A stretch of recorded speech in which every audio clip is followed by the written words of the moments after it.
when I looked at their profiles that visited like many CQB and shooting classes and didn't know what a staggered column is for. Oh, God. How did they think they get to the fucking part of CQB? You're listening to the Art and War podcast with your hosts, Mitch and Nathan.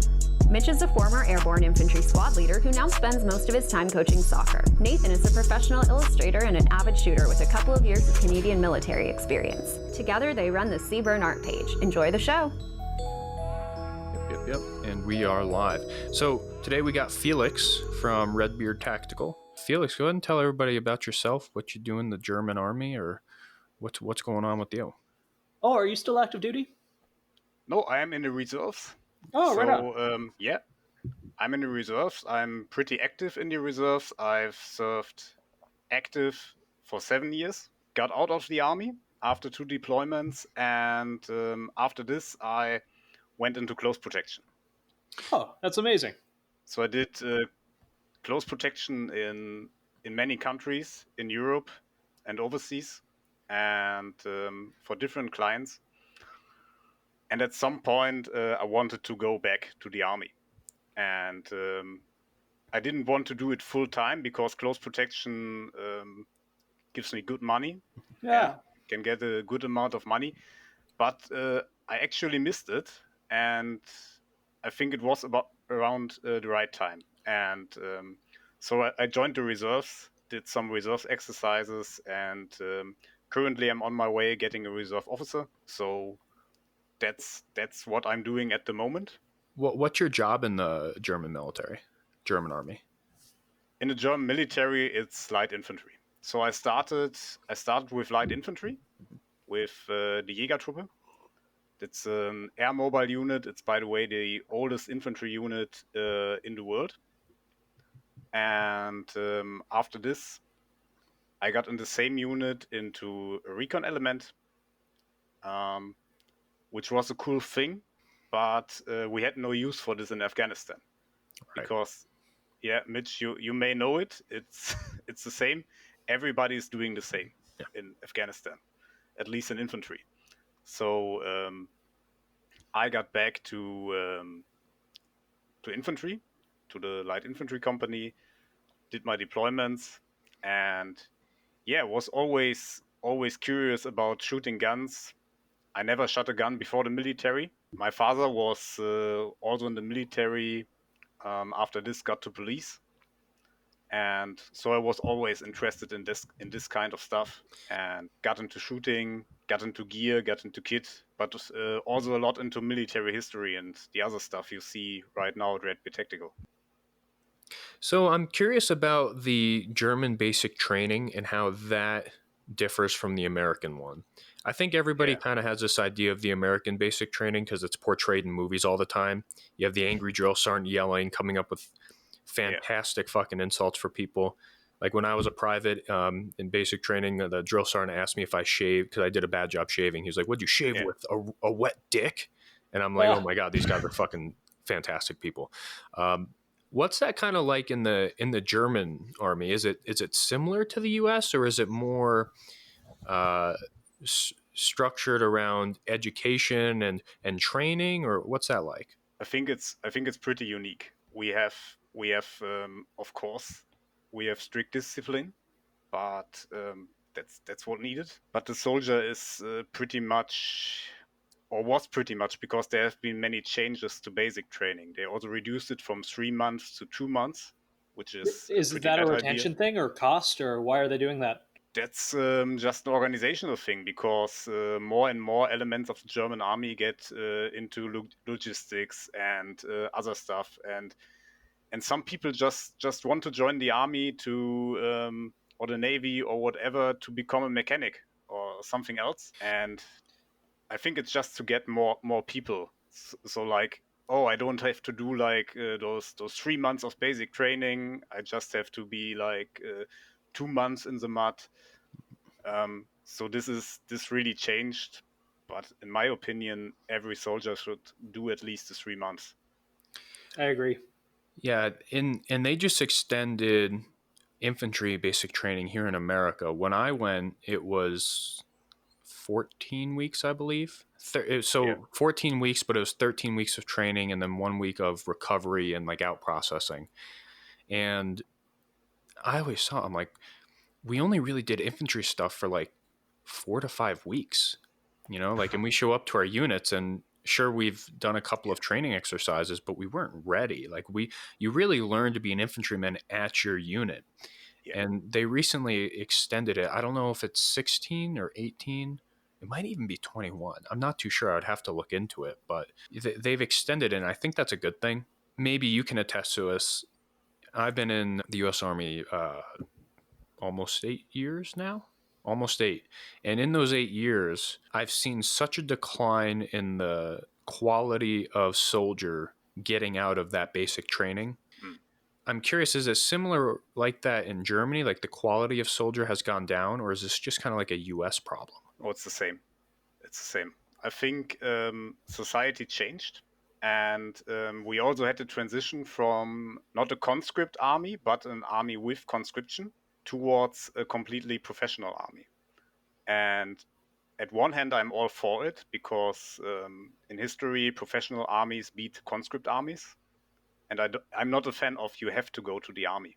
But most of the voluntary service was like semi-voluntary. So if you didn't want to go to the army, you just said like, oh, I like to smoke weed or something else, and you didn't join. So easy as this. Is that legal in Germany to smoke weed? No, it's not legal. Oh, but you guys can still say it, and then you can smoke it or whatever, but you can't own it. So it's a typical European law. Yeah, you can smoke it, but you can't own it. Well, I was just borrowing this weed from somebody, and now I'm smoking it. I don't own it. Yeah, exactly this. So okay, it's weird how that's kind of a worldwide problem. And I asked you about Germany because I've heard from other countries very similarly how the quality of soldier has gone down so much in the last 10 years. Yeah. And everybody always complains, you know, in the U.S. Army, like, you know, back when I went to basic, it was so much harder and all these things. And that's also universal. But I think while that is true, like the standards have slowly been going down over time, the last 10 years has been the steepest decline, in my opinion. And I think you make a very good point when you say that society has changed, because it has. And people are a lot, I don't want to say softer. I don't think that's necessarily the right word, but I think people join the military now in the U.S. for vastly different reasons than why they joined 15, 20 years ago. And I think there might be something similar going on in Germany. Could you give some insight into that? Yeah, they join for different reasons. The thing is, we have like only a few people that want to become actual soldiers, and there is the biggest problem. Back when we had conscription, we had all of society coming to the army, and you had everyone from the guy who could go to college without any issues to the guy from the lower levels of society, and they all got in. And nowadays it's more like, yeah, I have no other opportunities, so I joined the army. And this is often a bad thing when this occurs. It's definitely not a good thing. And I think that's something that, I mean, I know it exists here. You get people, you know, I tell this story about the worst soldier that I ever had. Is that the one you... Yeah. So lots of stories about this kid. I'm not going to rehash a lot of them, but the point being, he was a 26-year-old man, and he didn't have a driver's license. He didn't understand what credit was. Like, he was a child. He was a literal child who joined the army because he had no other options and he couldn't do anything else. And let's be fair here, in the U.S. Army, it's not difficult. You show up on time, they give you your uniform, and you put like 70% of effort in, and you're good. You're not going to be stellar. You'll excel, if anything. Yeah, you're not going to be like fucking top of your class, but you're going to be better than the people that can't do those three things. And there's a lot of people that can't do those three things. So the standard of soldier just goes drastically down, and it eventually makes militaries ineffective in the long term. You and I have kind of talked about it a bit, how Germany doesn't really focus on battle drills too much. You guys do more situational based training. Exactly. I think that is a fantastic model, and it makes you much more effective. With us, obviously, everybody looks at the U.S. as the most powerful military in the world because we invest $900 billion fucking dollars a year into it. And sure, maybe we have some units that excel above others, whatever. Yeah. I think the mission command as a basic idea has proven to be superior in many levels.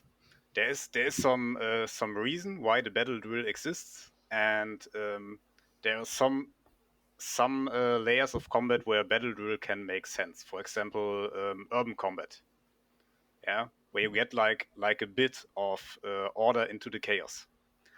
But I think even there we have always, and this reflects not only the military but the whole tactical community. People are always like embracing to put anything into a cookie cutter pattern. Yeah. So if I look for example at the topic of CQB, we have like dozens of different concepts all around there, and every concept is claiming to be better, and it's limited penetration, and then it's dynamic entry, whatever. I don't think that a topic like CQB can be that complex. I think there's a reason for battle drills in CQB, and you go into a room and do your stuff, and everyone knows where he's supposed to be. But you need to let it flow a bit. You need to adapt. War is just too complex. But people are looking for this kind of stuff. They are looking for an easy solution, and I think that exercising and training and force-on-force training are the real keys for CQB, but also for the rural stuff in the woods or whatever. I agree. I had two moments very early on in my career where I realized that the battle drills are good for a very, very basic foundation, but it is not the way to do it a large majority of the time. It's a good way to practice and understand, but it isn't, hey, we're in combat, so we're only going to do it this way. And those two moments I've talked about in a post. I talked about the one we got to work with the Slovenian version of our Rangers, and side by side we got to do a squad attack with them, and we did it the very cookie cutter way, the way that we always do anytime there's a squad live fire. You get here, right, and then the flanking element goes over here, and then you do your battle handover, and then they assault through, and then you assault through LOA, blah blah blah. And we did it that way, and then I walked with the Slovenians and I watched how they did it. They were doing like banana peels. They were moving their support by fire. They were moving their assault element, and they were flanking element, and they were coordinating and conducting. And I'm like, holy shit, this is much more effective. Much more effective, because when you have, for example, a support by fire that is just staying in the same position constantly, you're going to get shot. You're going to get fucking killed. And the second time was when I was in Ukraine. We got to go into these old abandoned Soviet buildings. It was probably the best training I've ever gotten in my life. There was still furniture. They were like 30-story apartment complexes. Exhausting work to clear, but we did it. And then on top of clearing, one thing that I don't think ever gets focused on in the American Army that gives you such a great perspective is defending a building. We had to defend the building now from the Ukrainian forces performing CQB and clearing those rooms. And I learned so much about how to clear a room by learning how to defend a room. It's the same with ambush tactics. If I never performed an ambush or trained an ambush, I will be not that efficient in doing a counter ambush or defending from an ambush. It's the same thing we've seen, or you have also may have experienced in the army when Afghanistan was the thing and everything was changed for Afghanistan or started to change. Lots of stuff didn't get trained after infantry school. So we're moving to Afghanistan. Why train in ambush? We will get ambushed. But actually, you need to train this to defend against an ambush. So I want to go into that a little bit because you and I had a conversation recently about ambushes because we put out that guide. And whenever there's something like that, I like to get second opinions. And what better person from Redbeard Tactical, get that second opinion. Thanks. I had been in probably, it can barely be counted as an ambush. We were leaving a village and they had a really hasty toe popper IED hit our first vehicle.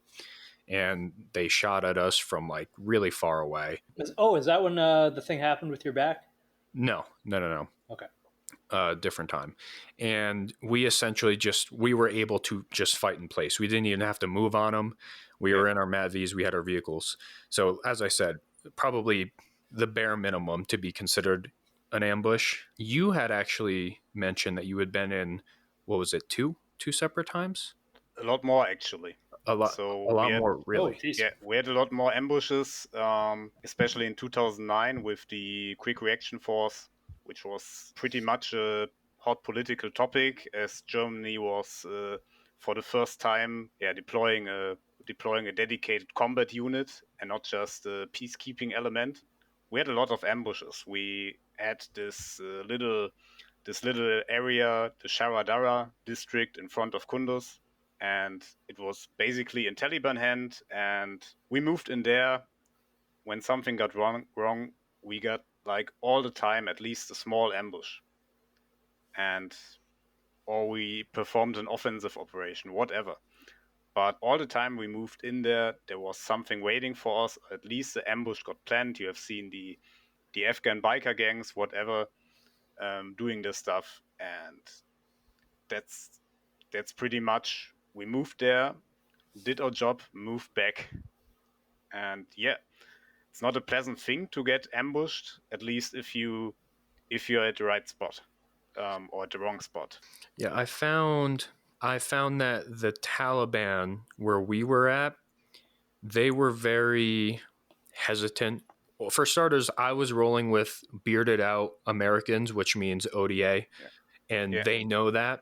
So we didn't get fucked with as much as we probably would have if we were on our own. So I was very fortunate in that situation.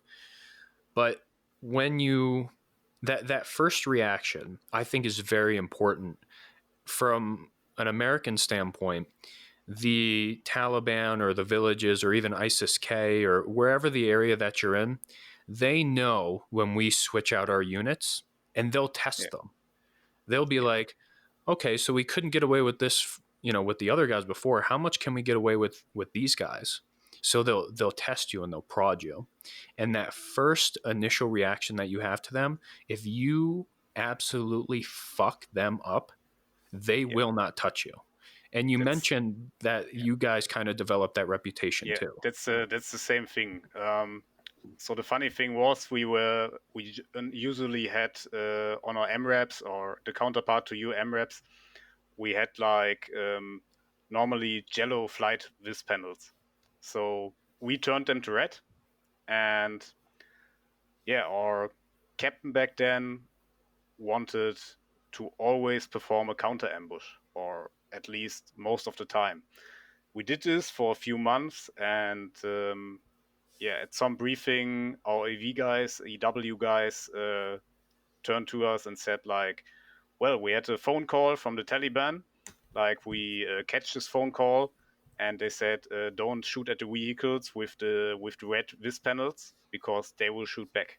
That's what's actually happened. We had many firsts because, especially in this deployment, like using our artillery, the Panzerhaubitze, the 150, I think, 150 millimeter artillery vehicle using the Marder APC, IFE, sorry, it's the IFE, And it was especially for North Afghanistan, which is more quiet than the south usually. It was a pretty bad experience for the Taliban, as they actually have had to fight tanks. And I think even the Canadians did do this with their Leopards, with their main battle tanks. They deployed them to Afghanistan. I think we buy those from you guys, actually. Yeah. They are also our main battle tank, come from Germany, but I think all Western battle tanks are essentially the same. So we have the same gun that's also from Germany, the Rheinmetall 120 millimeter gun, smoothbore, and there are just small differences in the tanks. Yeah, learning, especially when you and I started to talk, learning about how similar a lot of the, not doctrine, our doctrine is not similar, but learning how similar we conduct things when we're actually out and about is something that's really, it's really intriguing to me, because you would think, and there's always that quote of the Americans, like, Americans are really difficult because they have all this doctrine and nobody fucking reads it, which, I mean, it's kind of true. There's way too much doctrine. Nobody ever follows it except for in training. For some reason, everybody is super anal about following doctrine and training. Have you ever worked with American forces, whether in training or on deployment? Yeah, in deployments. How was that? It was pretty good.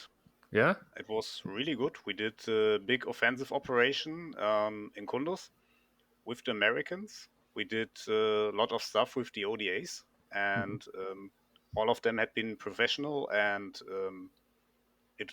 it's NATO, so we can work with each other. It's not an issue. And let's face it, if you're in the field and getting shot, you're doing the same thing, when at least the training is similar. It's not like the difference between NATO doctrine and Russian doctrine or something, which is entirely different. Yeah. Oh, we should get into that a little bit. That's not for right now. We'll save it for later in the podcast, but I feel it's very topical. Yeah, for you, have you noticed a shift in training to train more, to fight the Russians and to fight up in those states? Yeah. It was a shift that needed to be done. And this was actually on Redbeard Tactical a thing we always tried to cover, to get our armies back to conventional combat, because there can't be coin all the time. And I think even for deployments like Afghanistan, our focus on coin and doing police actions was way too high, because in actual combat the same rules apply. Yeah, we got very good training from our German counterparts when I was in Afghanistan. I found out, remember, we were on the same base, not at the same time, but you and I had been to Marmal, and I thought that's super cool. I never talked to anybody that's actually been to that base over in Afghanistan, but we worked with the Germans over there, and there was a very strong emphasis on HVT and personal protection of, like, somebody important. So it was like how to conduct an escort properly, how to properly move somebody in a dangerous area. That's kind of what they focused on, but we also conducted operations with them. And it was very cool to see how two, different militaries who train very differently, like you said, very mission command is the German way, and we're very doctrine trained. But when we're actually there together and doing it, it's very mission command. It like, that is what it becomes. It becomes mission command because that is what makes sense. That's exactly. You do the same, and at some point the doctrine will break, and you have to adapt, or you're just stupid. That's the point. Yep. If you look like at the American forces in early World War II, they really had issues when getting taken away from their command structure. I think there's even a story of I think it was an infantry division waiting for 2 weeks for orders, and later in the war, when they got more experience, this changed. They even got more unpredictable than the German forces or the Japanese forces. I think mission command is not something that needs to be exclusively trained. You learn it in combat, and you learn it by exercising. There's no secret key to adopting mission command. But that's what most people are looking for. They're looking for some kind of secret key to get it. Yeah, and a lot of things comes down to common sense and being able to apply common sense while you're on the ground. Like you said, in the early bits of World War II, there were a lot of Americans who, because they were very used to, this was how it was. We don't do anything until we're told to do it. And then I don't know what changed, probably them being like, this is fucking stupid. And all of a sudden you started seeing like ragtag groups of people formed, and they were just going around fucking people up. Like they didn't care. There was no, sure, there was like a higher mission, but if that didn't get down to them, a lot of the times, I was talking with my grandfather about it. He and random people would just meet up and they'd be like, hey, I don't know you. And I'm just like another private, but there's some Germans over there. And it was like, oh shit, we got to go fuck those Germans up, And, sometimes it worked out, sometimes it didn't. But yeah, it was very weird how tactics get they don't get thrown out the window. I want to take that back. They don't get completely thrown out the window, but there comes a point where they get like compressed. Yes. There comes a point where it's like, all right, so, the bare basics, you want to shoot and then you want to maneuver, right? Like those are two things. How you do it though, it's completely dependent on the situation. And one thing that I've noticed on social media, especially, and kind of, because I think we do similar things, you do it at a much more detailed level. People want absolutes. Yeah. They want that absolute answer to this problem. And the problem is there isn't one. There is no absolute answer. That's absolutely right. What's that quote you gave me, Mitch? Working in absolutes makes you absolutely stupid. Yeah. Hey, do you guys like war belts? Well, let me tell you about a super high military grade Army spec war belt from one of our most near and dear sponsors, Advanced Warfighter Solutions. Not only are they super high military grade and quality, they are also civilian grade and quality, and actually really fucking cool belts. I highly recommend that you get one. I've been using mine for years, even long before AWS has been a sponsor of this podcast. So if you use code ARTandWAR10, you can save some, I think it's $10 off of AWS SMU warfighting belt. We don't get any kickback from that. You just save money, and they're an awesome company that also contributed to Nathan's iPad fund because he needed a new iPad. So good for them. They're really cool. Thank you very much. Thanks, AWS. Hey, this is Mitchell with Seaburn Art. Did you know that we have a Patreon? We do have a Patreon, and there's a ton of cool things there.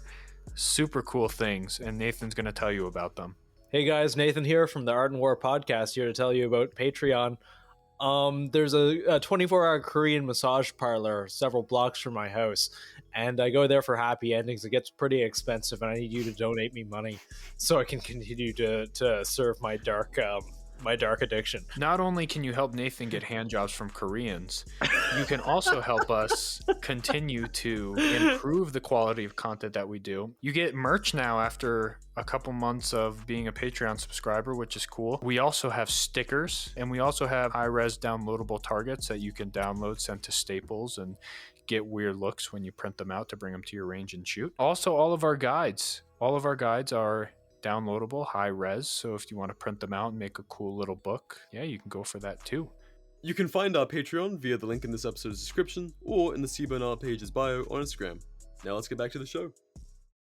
Yeah, they want the fastest way, the fastest answer, and this is a thing we can see all over social media, and they're looking for like an instructor, like a trainer, who tells those people like, oh, you're in cover, you have to put your left feet into a certain angle and something. And when I got to social media after the army, I was like, I never heard about stuff like that. I never heard about it, and how should I train it? Like even with a schedule that allows me to do that, like full time or something. And I think right at the moment we see that there's a doctrine shift even with certain instructors. When I look at Instagram, for example, the guy Matt from X-Ray Alpha, I don't know if you follow him. He's a former Delta Force guy, and he's also saying like, we do practical shooting. Yeah, we do nothing else but practical shooting and leave all that tactical stuff away. Yeah, don't confuse tactics with shooting, and train decision making with shooting. Look at your shooting when you train decision making, but don't mix them. Focus on those hard skills. Yes. And at the end of the day, it's just a very small skill set that has to be trained to perfection. And I remember one class I taught, like I think it was about 1 year or 1.5 ago, and I also do that thing pretty simple. So like, and I asked the students for how did you like the class, and there were some hands going up, like, yeah, we hope to see more manipulations. And I was like, I showed you how to insert the Mac, how to load it, how to change it, how to pull the trigger. So what manipulation you actually want to do? Yeah, and there was a lacking answer. So, and my answer was like, oh, so you want to train weird shit. So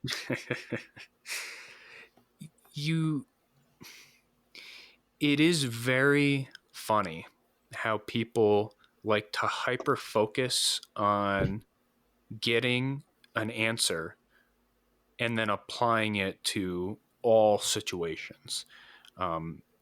It's something that I've only really seen, quite frankly, in the Army and on social media, because that's how we were trained in the Army. And then on social media, I think people are so excited to learn about these things that it's like, okay, so this is how you always clear a room all the time. Like, this is the right way to do it. And one thing that I've started implementing when I became an NCO a couple of years ago, anytime we're doing training, like let's say we're doing room clearing, right? We'll clear the room, and then afterwards I'll look at my squad, or I'll look at the squad that I'm walking with, and I'll be like, okay, now what? And they're like, what do you mean training's over? And I'm like, no, now what? You know, in real life, you clear a room. What do you do after you clear it? what happens after it? The same goes for peels, like contact peels, Aussie peel, whatever. That stuff gets trained isolated, and after the baseline is reached, the exercise is over. Yep. And nobody ever focuses on the before getting to that building, and nobody ever focuses on the after. It's always, okay, we're magically at this building, we cleared it, and now we're done. Okay, let's go home. Like, that's not, it's not how it goes. And just asking that question, I found that people in the military, they're afraid to give an answer because they're going to be perceived as stupid. Like, oh, why would we do that, you fucking jackass? You know, like things like that. There's a very toxic culture when it comes to asking questions to, you know, things that might have, it might have multiple answers. But the problem is, like we were talking about, they're told always there is one way to do something, and if you don't know that one way, you're an idiot. So people are then afraid to ask questions or to present a solution to, okay, what next? Or just doing something different. Exactly. Yeah, just doing it because the situation right now dictates it, and that's the thing. We have to do different stuff, and I think especially the topic CQB. I'm not a CQB specialist or whatever. Yeah, but it's a great example for how people can lose themselves into details and absolutes. It's really a great example because it shows how combat really is, or what is it like. There are so many unpredictable factors, and people are losing themselves into them.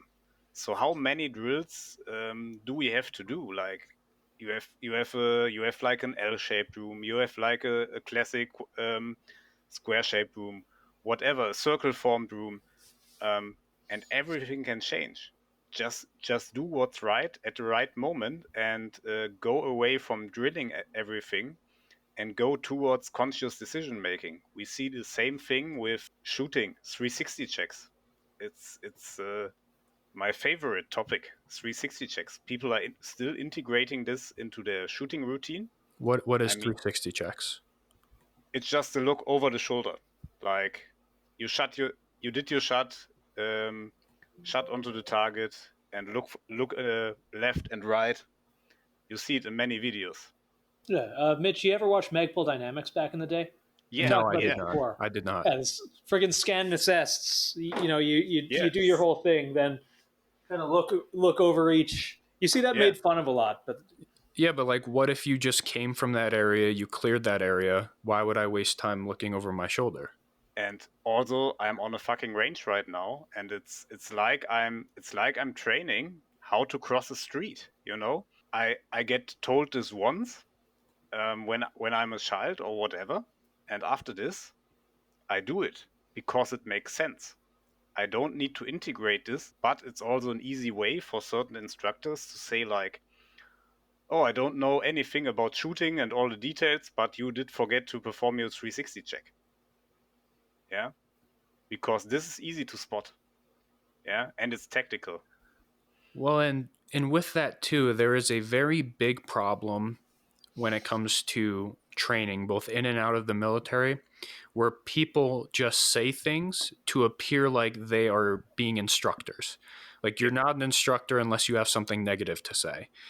And you see it. I have more examples in the military because that's where I've done a majority of my training, where you have this major and then you have this major's entourage, or you have this general and then you have this general's entourage. And then during your AAR, where you're supposed to be getting valuable feedback to apply to make it better, you end up just getting people just saying random shit that either doesn't matter, could be right in a situation, but wasn't right in this situation, just to say bullet points for their NCOER or their OER, or just to appear like they're instructing and teaching. And I found that there's a lot of that translates over into the civilian world too, where people want to feel like they're an instructor and they want to feel like I'm teaching people something, so I need to criticize everything that they did. Yeah, it's being the instructor is more important to them, or wearing some cringe instructor shirt is more important to them than actually being one, or being a teacher, being a coach, whatever you want to call it.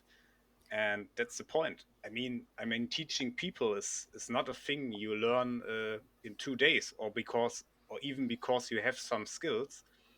It doesn't mean you understand them. I mean, I know soldiers with lots of experience, but I'm not entirely sure if they know they've actually been in Afghanistan. They can process all this information. Yeah. And this is the first thing, reflecting this information. But after this, you have to teach it, and it's methodics.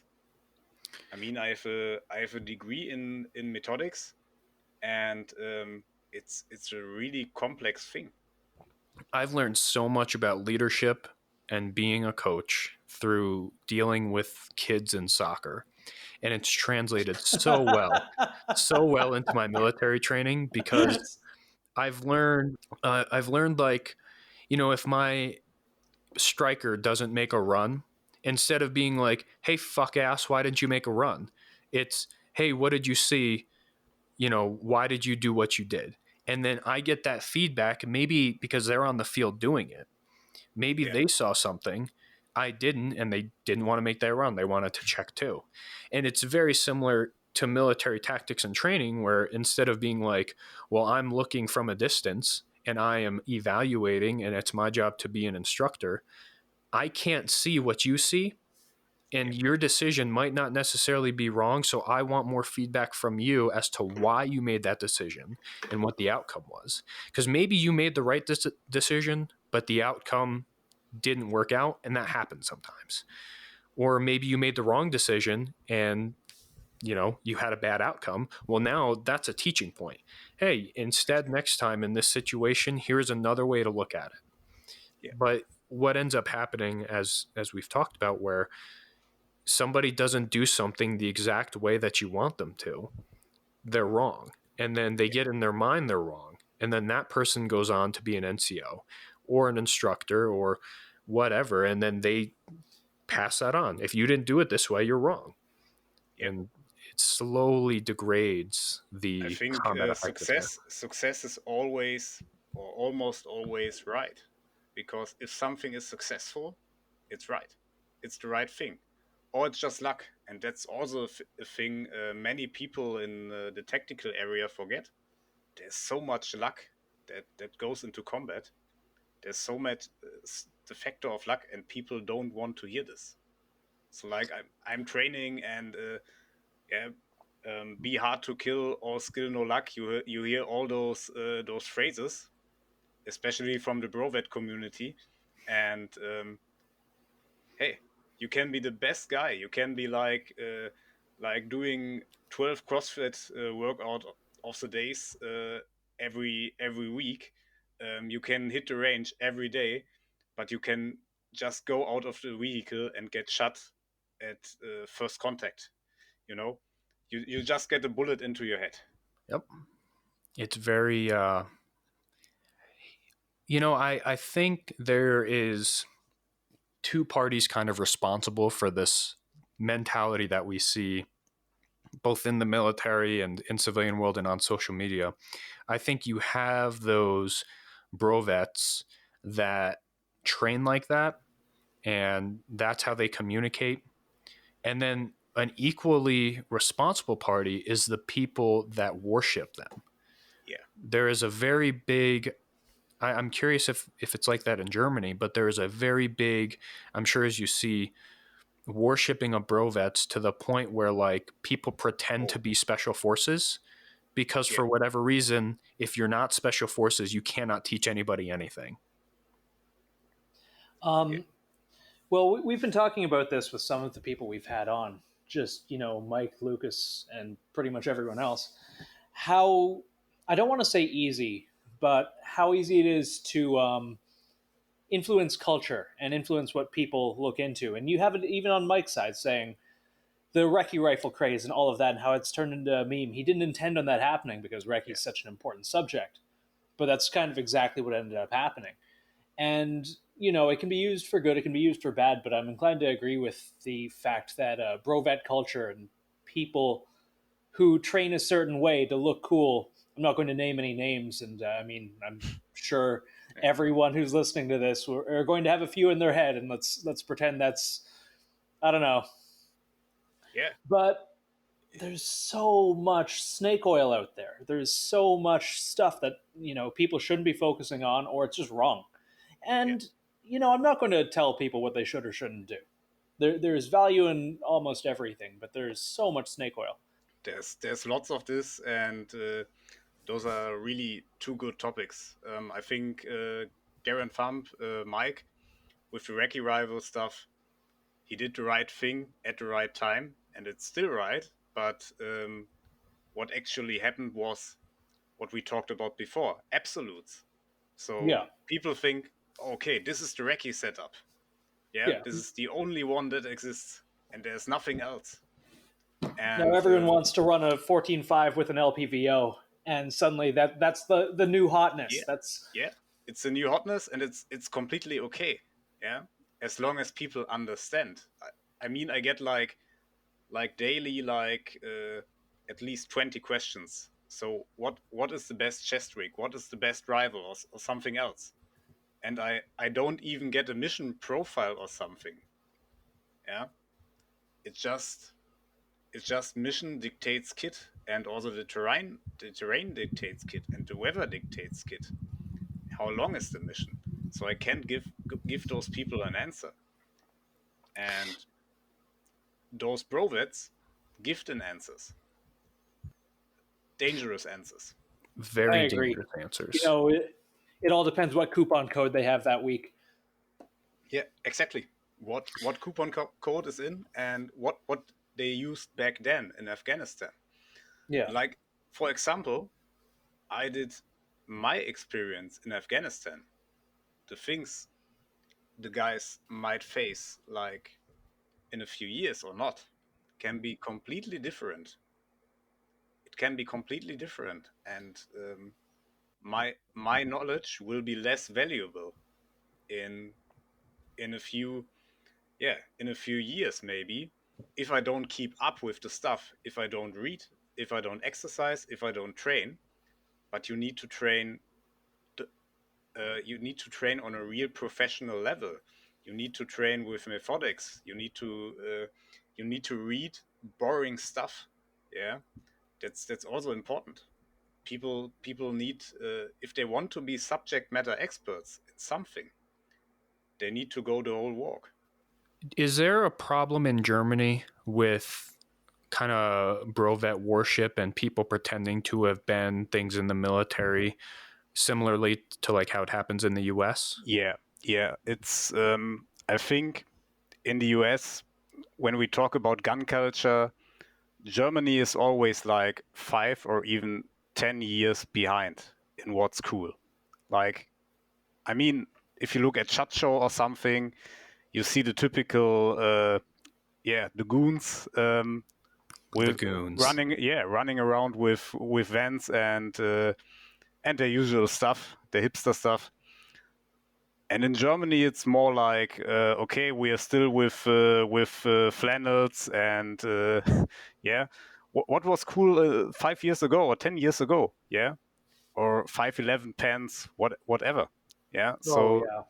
So Germany is always a bit behind in this, and so at the moment there's still a lot of brevet worship, but I think we are on a right way here.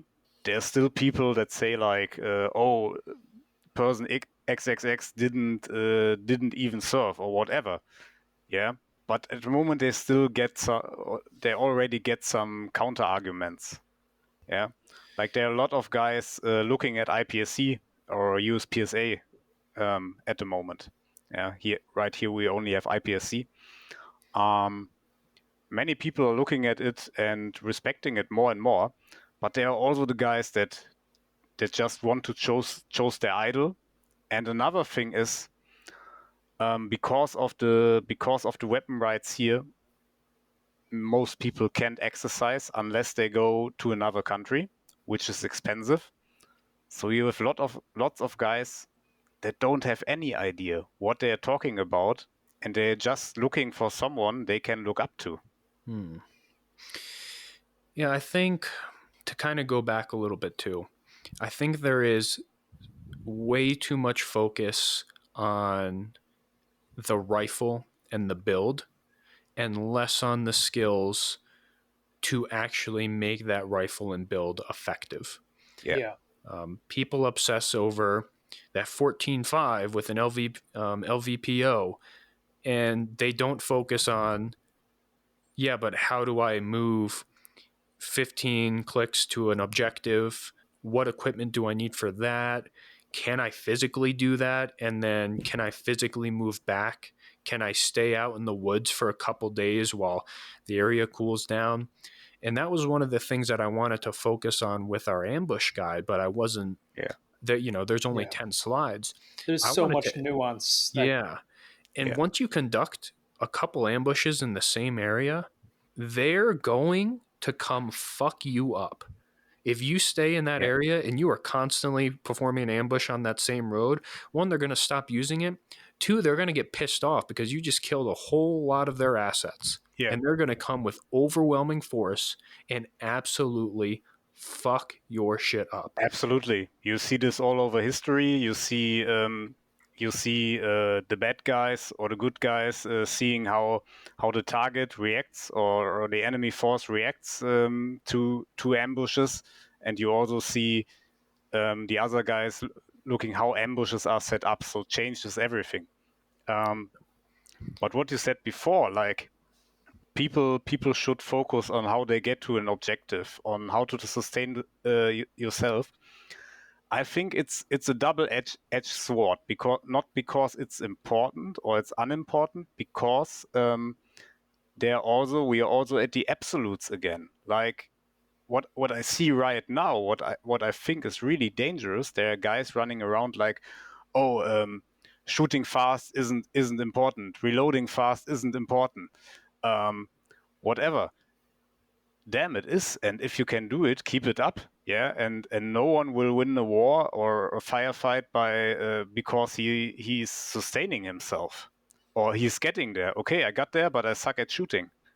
So people need to find those balance and get away from those absolutes. That's the same thing we see. Like 2 years ago, everyone was running micro rigs.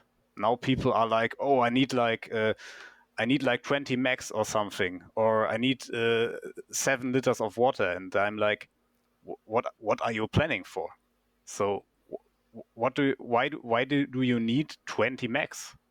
I mean, if you can give me a logical reason for this, whatever you're doing, I'm all with you. But that's the opposite of what you did 2 years ago. Yeah, and kind of people don't like to evolve either. There's a problem with people not wanting to evolve beyond what they were taught 1 or 2 times. Yeah. And things change, situations change, and over time, there are certain bits of training that become either obsolete, outdated, or there's just something better that makes sense that comes along. Yeah. And people are very stubborn and stuck in their ways, especially in this kind of industry where everybody has an ego and you're constantly posturing to be the guy. So admitting that you're wrong, you see it in politics. Politics never fucking admit that they're wrong, even if they are. You can show them a direct quote in their face and they're like, nope, didn't say that, you're lying. Like they will deny to their fucking death. And you see that happening, I think a little bit less so now, but you still see it happening kind of in the gun tactics community where an instructor who might have been teaching since the fucking 70s how to shoot a handgun hasn't evolved from that platform of handgun and is only saying this is the way to do it. If you don't do it like this, you're ineffective and you're wrong. Yeah. So getting with that kind of evolution of tactics, when a big focus of when I was stationed in Europe, our battalion commander had a motto: we're keeping the Russians in Russia. You know, he said that when I was in Ukraine in 2014. I wonder how he feels about that now. But a big emphasis on my training before anything involving Afghanistan. This is before I ever deployed to Afghanistan. I was in all the Baltic states, Estonia, Slovenia, Latvia, you name it. Yeah. I was there. And our focus was very much how to fight the Russians. Yeah. You learn about trench warfare. You learn about Russian doctrine. They have a very interesting way of going about things. And one example of not learning how to evolve, I think, is exactly what we're seeing happening now with Russia and Ukraine. Yeah. Their strategy is very old in the sense of we'll send in all of these probing weaker forces to get fucked up. And I noticed that. Sorry to interrupt.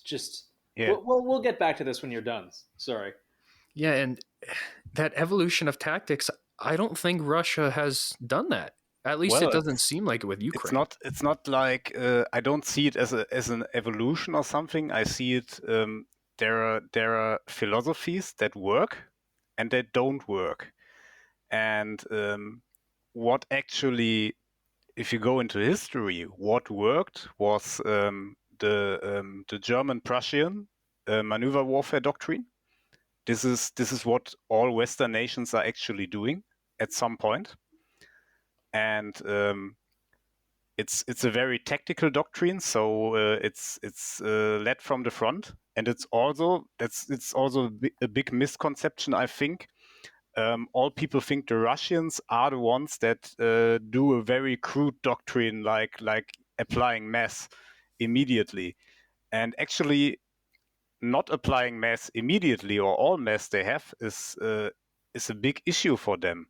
because they still believe in some big master plan that works out at some time. So if you look at their battle groups, they try to always do a disguised attack to lure someone out of somewhere. They do the wave attacks, like they do in Ukraine, and even in World War II, they beat us Germans with their doctrine. Yeah, they did beat us. Let's face it. But at what price did they beat us? Right. They lost so many soldiers. They lost so many. They threw bodies at machine gun positions. Like there's that old, you see it in movies or you see it in video games, but this happened where one person has a rifle, another person has ammo. When one person dies, you pick up the ammo or the rifle, and then you continue to charge this machine gun nest. And you see it. You see it. If we look at a tank or something, we see what they are, how the nation fights. Yeah. And if you look at tanks like the T-72, T-90, or T-80, they are all small. They are so small that you have to be really small to man this tank, and they can't really drive rearwards. They can drive rearwards for maintenance or something in the maintenance hall, but they can't move like 30 km/h backwards like our Western tanks can do. They can't even look rearwards, and they are there to win at the operational level. So the Russians basically skip the operational, the tactical level, and say, okay, we will do this. Our tanks are weak at the tactical level. They will lose every duel, but at some point the operational level will overwhelm the enemy, and this reflects the whole Russian doctrine. Yeah, I think this might be, a bit controversial. I'm curious your thoughts on it. You're a very tactics sound person and very educated on these things. When I see what's going on in Ukraine right now, I don't think it's the Ukrainians being superior military-wise, equipment-wise, or tactics-wise than the Russians. I think Russia is losing this war more than the Ukrainians are winning it, if that makes sense. Yeah, I know what you mean. We have to look. They are losing it at the moment at the tactical level. At the operational level, they are still winning it. They are advancing very slowly. And at the strategic level, they are on the losing edge. They can sustain this for a very long time. Even if they get into some partisan hell or something else. But I think what happened with the Russians is the military leadership and the politics and secret service or the intelligence agencies lied to each other. The military lied about their capabilities. I mean, we have all seen those YouTube videos like Russian military power 2021 or whatever, where they show up which advanced equipment they have. And you follow us, we always predicted that the Russians won't perform that good. But we also have been surprised how bad they actually perform because they simply lied. They said 70% of our army is a professional army now, and we will use no more conscripts on the front line. But they use them. They say they will build an NCO corps. There is no NCO corps. The units don't even react to anything. Wait, they don't have NCOs? They have NCOs, but the NCOs are usually like very experienced enlisted. That's kind of similar to our NCOs, but minus you have an NCO. You have a real NCO school. Yeah, we do have an NCO school. I'd argue that it isn't that good, but there's still, we have an NCO corps, and without NCOs, like, sure, officers, they do their own, let's face it, in the American Army, officers, You have like one or two that are on the ground that'll actually like do shit with you. And then most of them, even the infantry ones, their job is logistics. And I don't think that's necessarily their fault. That's just kind of the position. The NCOs have proven throughout history, and even in modern times, they can run a platoon without any officer help. And an officer's help certainly helps because it's like having a liaison to battalion, and battalions where you get your assets from. So it can help there. But for the most part, if you throw, 4 or 5 NCOs in a platoon on the ground and there's, a war, they're going to be effective for the most part. Yeah. The officer on the ground is leading, but he's just creating his idea of the battle, as we say here. So he's creating an idea of the battle, of the operation, and that's really important for the success of the operation.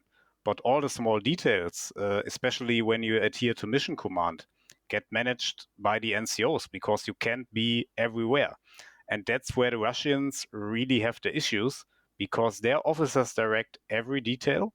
Their NCOs are like 3 years in the army.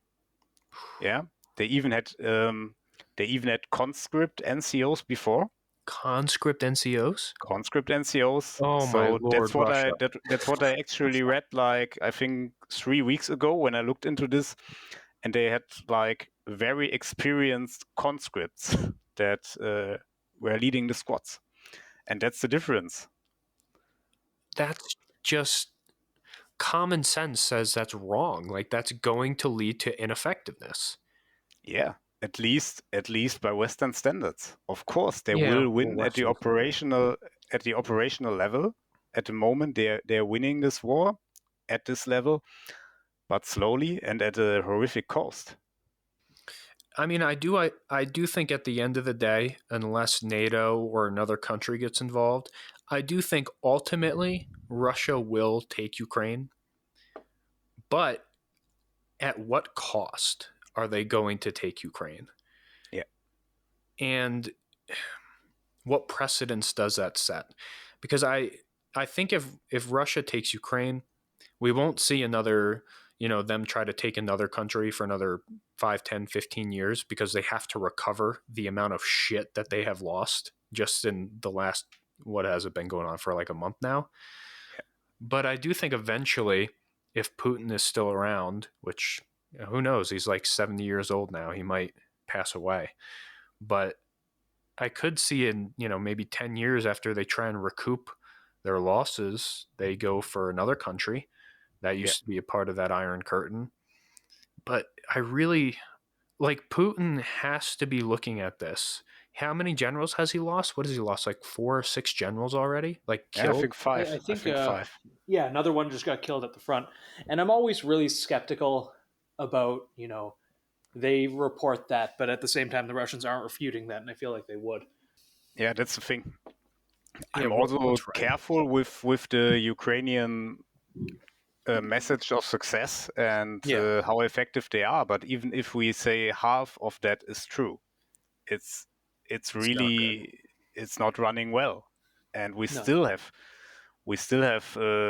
guys out there that say, well, this invasion is running well for Putin. It's running well for the Russian, and especially even in the tactical and gun community, I see a horrific amount of persons that are like adhering to this shit. I mean, we can all discuss about politics at home.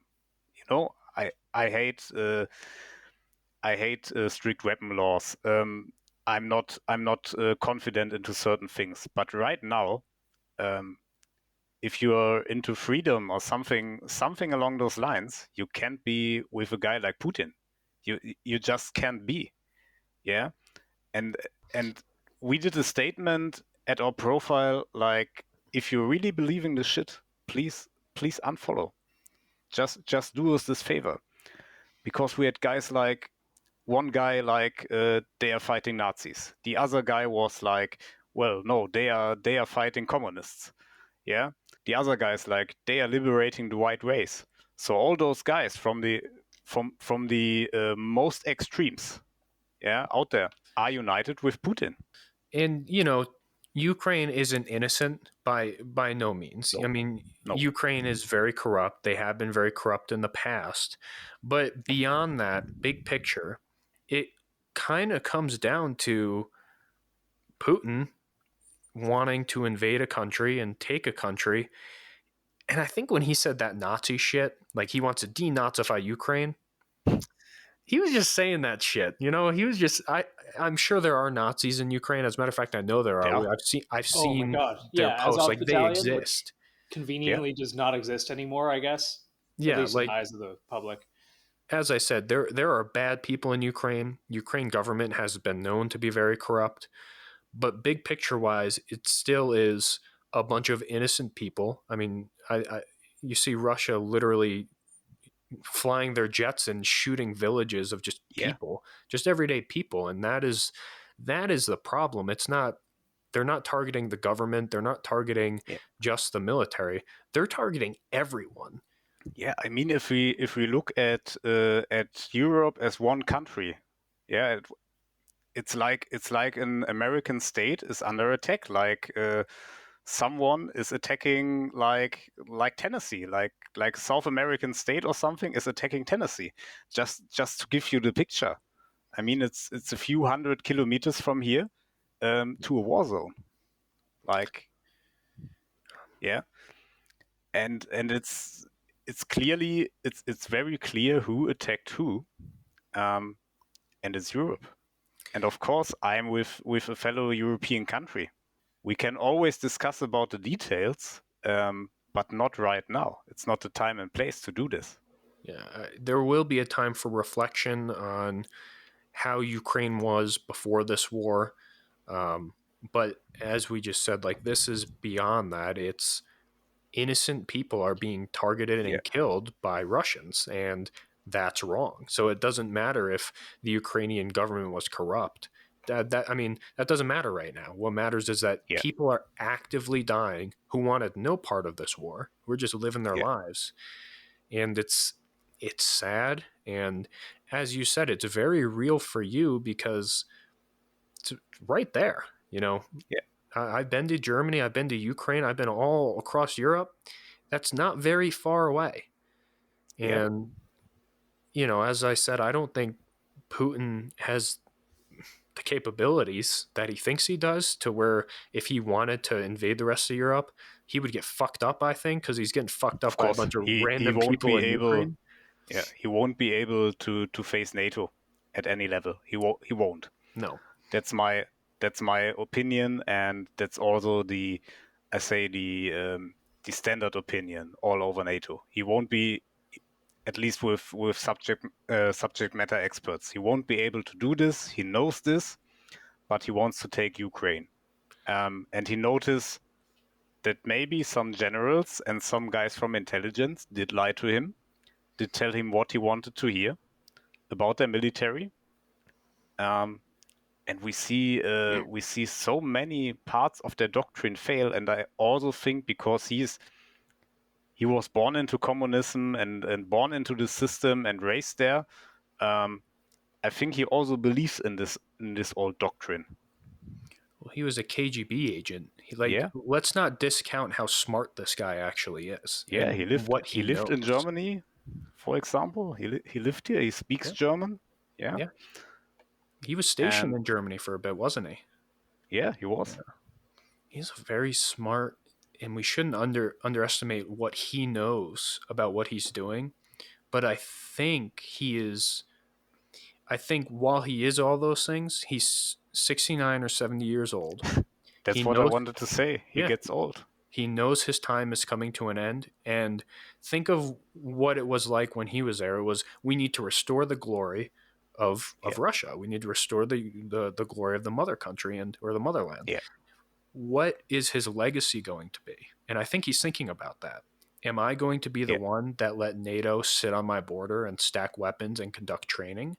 Or am I going to be the one that said, fuck that, we're taking Ukraine? And I think that's playing into his decision making. We saw with Crimea, and now we're seeing with Ukraine, where I think he's getting old. He knows his time is coming to an end.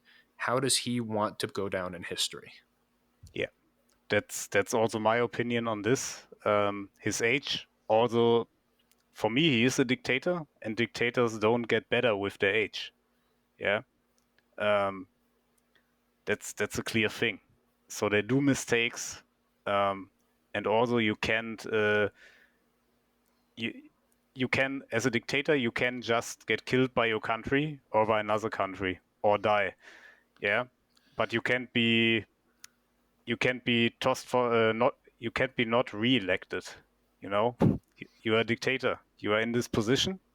Do you think NATO is going to get involved in terms of boots on the ground? That's a hard question. I think right at the moment, the Ukrainians getting lots of stuff from us. They can get even more.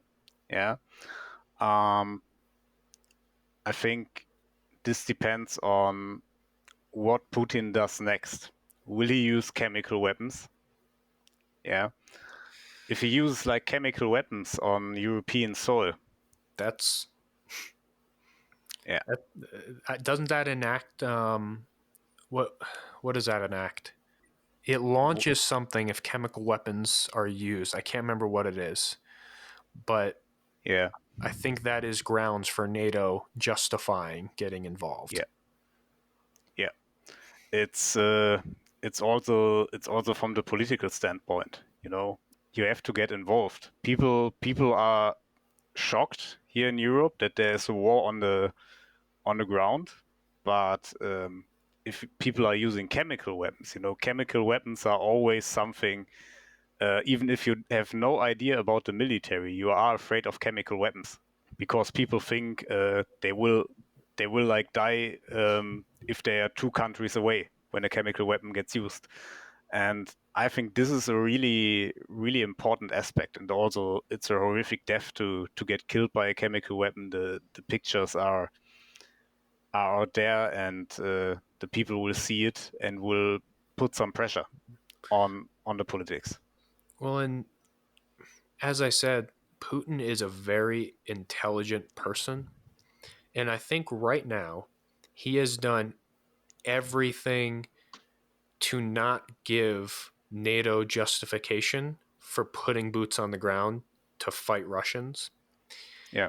And I think he knows if he does employ chemical or biological weapons, that is going to come to an end really fucking quick. Yeah. And that also leads me to believe Ukraine knows that. And I know, you know, we see things like, oh, false flag this, false flag that. If you're Ukraine and you get desperate enough, you stage Russia employing chemical weapons and you get NATO involved and you keep your country. It's a really, really interesting situation. Yeah. And I think we'll look back on this in 30 years and we're going to see a whole bunch of shit uncovered about how this war started and what happened during this war. Yeah.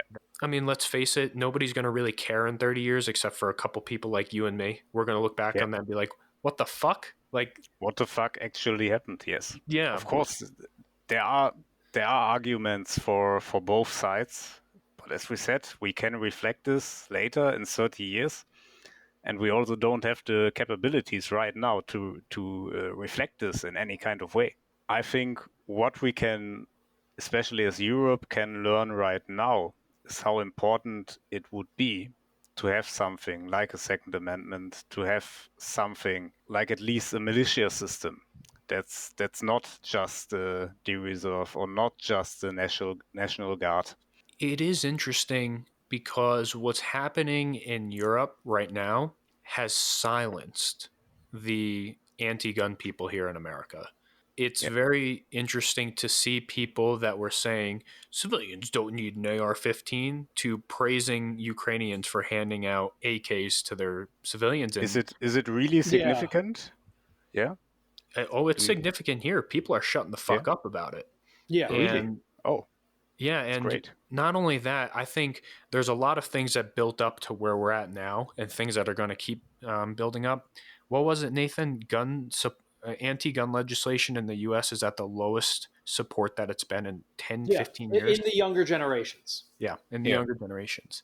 And I think the last 3 to 4 years has really killed the gun debate, because we had the riots, we had, the shutdowns because of COVID, a lot of uncertainty. We had more new gun owners in that small time period than like any time before in our history. And now you have the war in Ukraine going on, and people are starting to realize that we are not special and we are not exempt from bad things happening here. And it's better to have people prepared.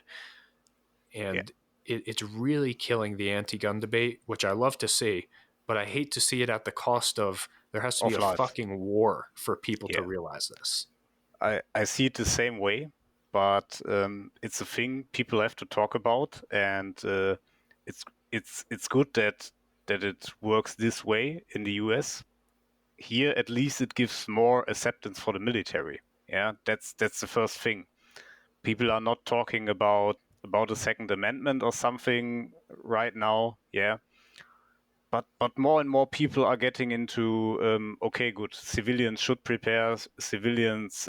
There's also more acceptance, but not like it should be.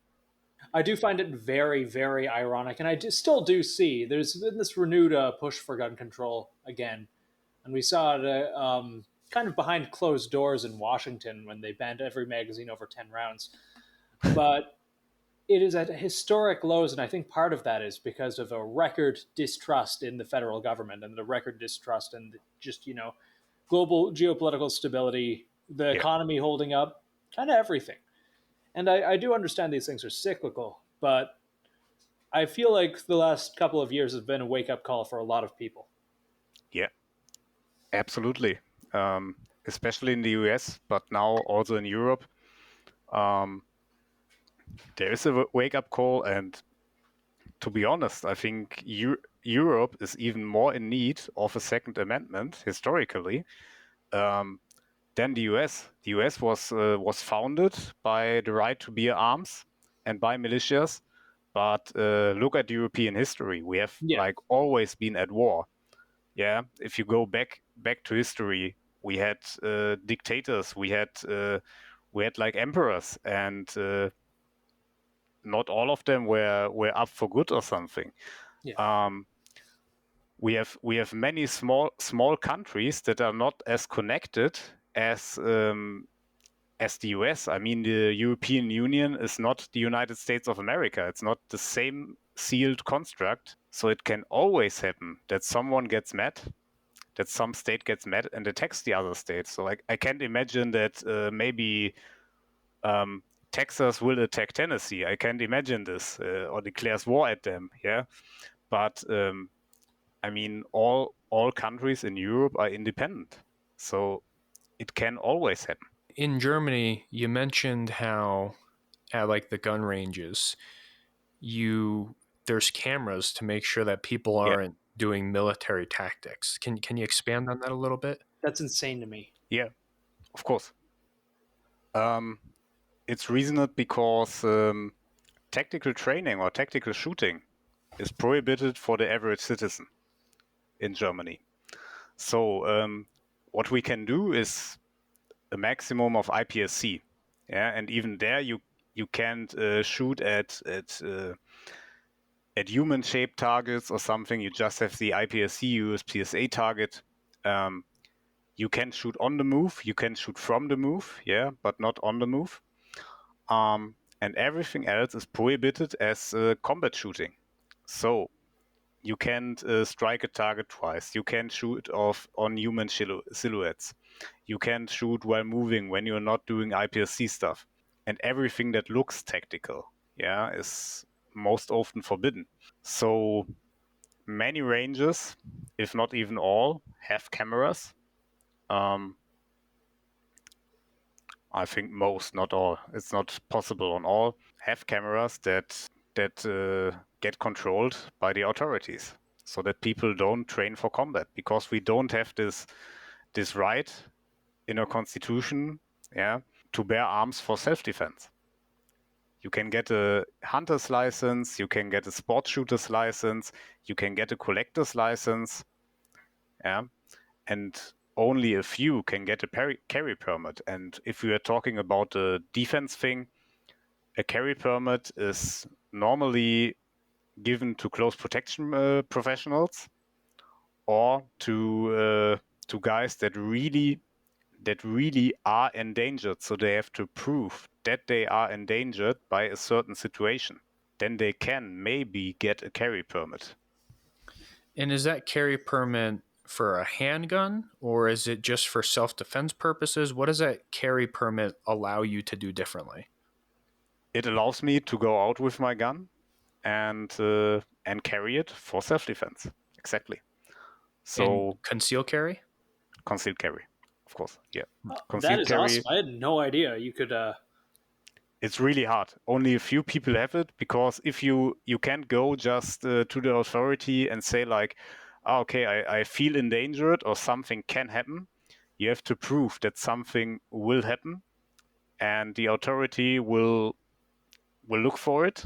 And most often the answer is no. You can still call the police. So most people that have a carry permit are like, for example, judges. Yeah. Or Chechen? Judges. Yeah. Oh, judges. Okay. Yeah. So they often have a carry permit because they have been attacked once, and there's a high chance they will get attacked twice. So this is really the lowest percentage. Close protection professionals can get one. Yeah, that's the thing, or often get one. But they also have to prove that there's a reason to carry a gun. It's not like you can say I own my gun for self-defense. Yeah. So there's how many of you that run the Redbeard tactical page? So the team is consisting of Sasha, who is an active duty Syria instructor. We have that Gear Addict. He is a former Austrian soldier. He is doing the photo stuff or picture stuff, or most of it. And we also have another guy, a German major, who is doing lots of the shooting stuff, because he is a pretty good shooter, to say so. So how does that relationship work? Because a German major, is that similar to like an American major, where it's a pretty high-ranking officer? Yeah. Does that kind of friendships and relationships, is that kind of okay in the German military? Because in the US, a major being friends with an enlisted person that isn't like a sergeant first class or like a first sergeant, it's very weird, and it would be looked down on. It's not common. It's not common. So it basically spawned out of interest, and people got aware of our page. And it was always for me, it was always like getting good people in that know their stuff, that are subject matter experts in certain areas and know what they are talking about. That's very important. As I said earlier, I think you and I mean, our teams, we kind of do things very similarly. It's about putting out the right information and making sure it's the right information. And once that integrity is violated, like if you try and cut a corner with it, your credibility is out the fucking window. Exactly. And you don't want to do that. So, I applaud you for having all these different people around you. That's very important to do. Because I wanted to ask you about the courses. So yeah, we do courses. Some of us do courses. Okay. And classes. Yep. And the thing is, we don't do our own courses and classes yet. We do them with certain partners. And I also don't want to change it, because we are an informative page with subject matter experts, and there are many training companies. Many are really bad. Yeah. But there are also some really good out there, which we work together with. And we like to share our expertise and don't turn this into like a shark pit, Yeah. Well, and that's kind of where I see that culture progressing. We still have those, those brovet instructors, or just those instructors in general, that are very stuck in their ways, that are very high and mighty. I am better than you because I teach like this.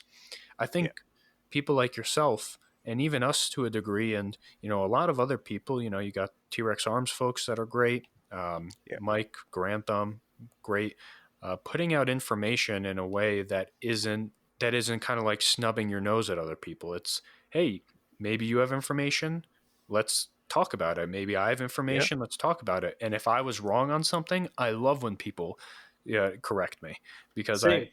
I want to put Absolutely. out the best information that is available. And some things that I know aren't the most up-to-date, technically sound bits, which is why I try and vet information that I put out, or if we're doing a guide with somebody else, we try and vet that person. You can't always be as thorough as you would like, but getting out that right information and not in a snobby way, I think is something that is definitely changing within kind of the gun culture and the gun community and the tactics world in general. And I'm very excited to see what it looks like in a couple years. Do you plan on running courses in America at some point? Yes, we do. We got the request, and people are curious. So we will definitely do it. There's something planned. I can't tell too much, but this is what we want to do. And people in the States, actually, we're very thankful to them because most of our followers come from the States. Because we pretty much advanced with the gun culture there, and we were one of the first pages to talk about sustainment, about light infantry stuff, about reconnaissance topics. Yeah, and people are loving it, so we will do something along those lines. And it was really surprising that there's actually a lack of classes doing right this. I think it was an European thing to just do shooting drills and CQB raids or CQB classes, but it's obviously a very American thing. I've seen a few guys doing this stuff in the States, but not at a really big level or something. I don't know why. Yeah, I did some research into the kind of stuff that's taught by you guys, and I could find barely anything in the States. Genuinely. Yeah. I think there was Max Velocity Tactical, a British guy. Yeah, there's some people that do it. The problem is let me restate that. There's some people that do it and know what they're talking about, and then there's a lot of people that do it that have no fucking idea what they're talking about, but they don't build social media pages. It's all kind of like word of mouth things. And you'll hear about them, like this random E4 that was like a logistics expert in the Army that got out after 3 years and only ever did CQB and basic training is running a CQB course now somehow.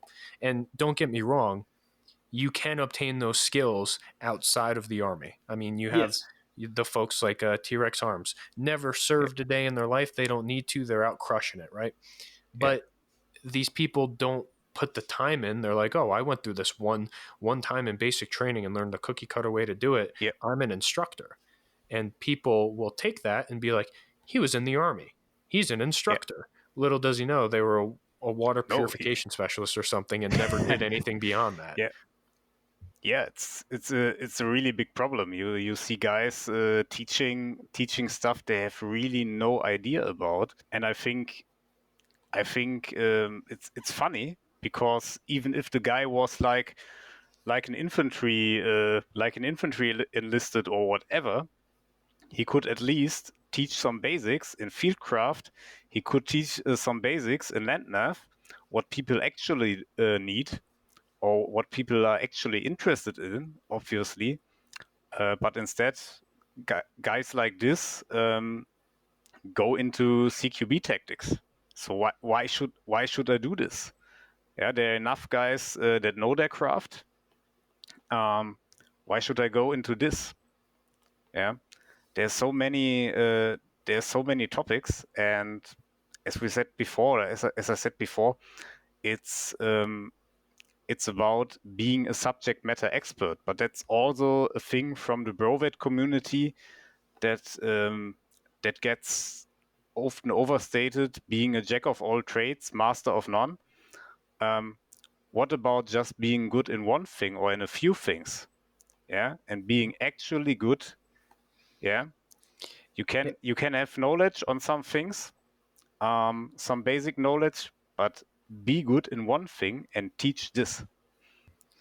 And to add to that, just because you're good at something doesn't mean you're a good instructor. Of course. There are people that could have spent 30 years, fucking CIA or CAG, Delta Force, whatever have you, kicking doors in, doing all types of high-speed shit, and they could have all of the experience in the world, but they might be a really shitty fucking teacher. And they might not be able to give you that information, but meantime, some E6 that was infantry that maybe only did it a couple times, he can teach well, and he has some experience, so he's able to combine those two. And absolutely, I think people put way too much emphasis on experience when it needs to be a combination of being a good instructor and having some experience. And there are people that can teach how to do CQB without ever having deployed to Afghanistan and kicked in some mud huts and dealt with some farmers and AKs. There is a whole nother world where you can learn and obtain these skills and be a good instructor and then even, run a course. Even if you did it for real, does it mean you are skilled? That's another thing many people forget. So it doesn't mean that you are a very skilled shooter at a very proficient level. Just because you have been in an infantry unit doesn't mean you are a Landnav expert that knows all little details on Landnav. So there can be some Landnav nerd who's doing everything and practicing everything. He can teach it better, even if he didn't serve any day. So there are so many skills that can be taught, but you need to. The first step is to be good at them, at least so good that you can present them. And the next thing is being a teacher and knowing your methodics. And there are born teachers that can simply teach, and there are those that really learn it. It's also good. So you are either one of this, or you can't instruct, or you can't teach, because I don't like the word instructor because it's so badly labeled. So I prefer to be a teacher or coach. But being instructor is almost labeled cringe at the moment. I know what you mean. Mean. It's a shame that there have been so many bad influences within this space that it makes people hesitant before they get out and find somebody to train, because they don't know if they're getting someone who's been pretending to be a Green Beret for the last 10 years. Yeah, that's been happening so much lately. Yeah, and it's weird because, as I said, you don't need to have been a Green Beret to teach small unit tactics. You don't need to have been. It can help. Of course. I want to be very clear. It can fucking help a lot. It can help, but it can also be like an infantry guy, an infantry NCO or officer. Small unit tactics are his daily bread and butter.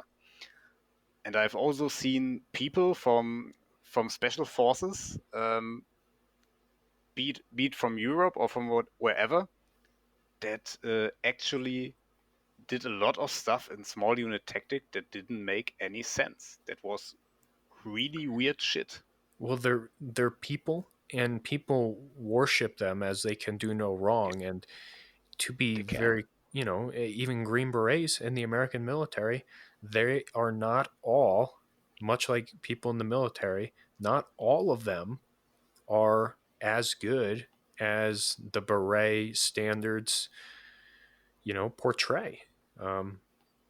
There are some that are. That's a very important topic. They have a specialized role, they fulfill this role, but you only have 24 hours a day, or let it be like 6 or 8 hours a day to train.